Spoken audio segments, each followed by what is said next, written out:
So eto na nga po mga idol, Gilas Pilipinas may banta sa magiging unang laban nila ngayong February window sa FIBA Asia Qualifiers 2025. Kai Sotto, kamustahin natin, sasalang na sa operasyon. And bago natin yan ipagpatuloy kaibigan, huwag niyo po munang kakalimutan i-like at i-subscribe ang ating channel.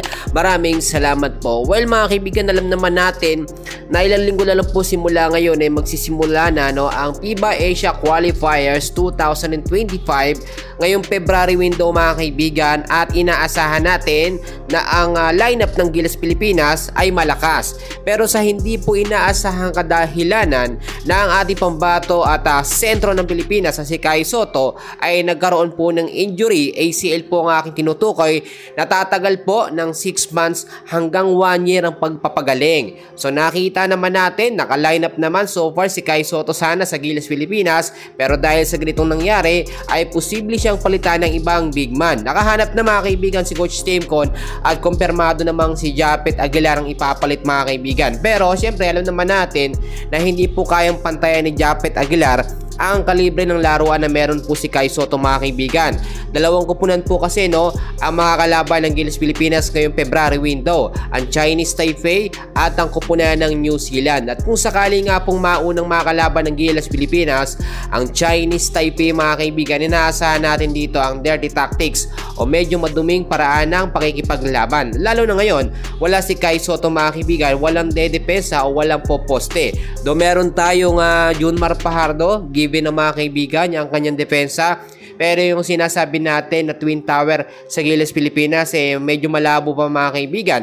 Doon nandiyan naman si Japet Aguilar, posible naman yun mga kaibigan. What if mapagod, hindi makapaglaro sa second half or mabigyan lamang ng limited na oras. Sa pagkakataong ito mga kaibigan, meron namang plan B. Ito nga pong si Coach Timcon sa mga posibilidad na pwedeng mangyari nga po mga kaibigan sa magiging unang laban ng Gilas Pilipinas. Ngayon kasi mga kaibigan, kung titignan po ninyo, si Kai Sotto talaga ay nagpapagaling pa Then sa last update, nagpakita siya ng kanyang itsura, humaba yung balbas at talaga medyo ika-ika, masakit pa kasi mga kaibigan. Pasalang pa ng si Kai Sotto sa kanyang operasyon, and pagpray natin mga kaibigan na maging maayos ito at mabilis ang kanyang recovery. At kahit naman maging successful ang recovery mga kaibigan, kinakailangan pa rin ni Kai Sotto na magpahinga ng matagal po mga kaibigan. So balik tayo mga kaibigan, kapag ang unang nakalaban ng Gilas Pilipinas sa kupunan ng Chinese Taipei ay handa ang Gilas Pilipinas sa mga posibilidad or dirty tactics, dahil alam naman natin na maraming beses nang tinalo ng Gilas Pilipinas etong Chinese Taipei. Kapag nakalaban naman ng Gilas Pilipinas ay ang New Zealand, nasahan naman natin na matatangkad ang mga player nito at hindi basta-basta mga kaibigan.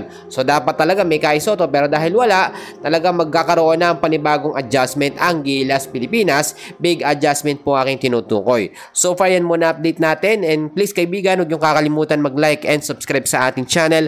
Maraming salamat po.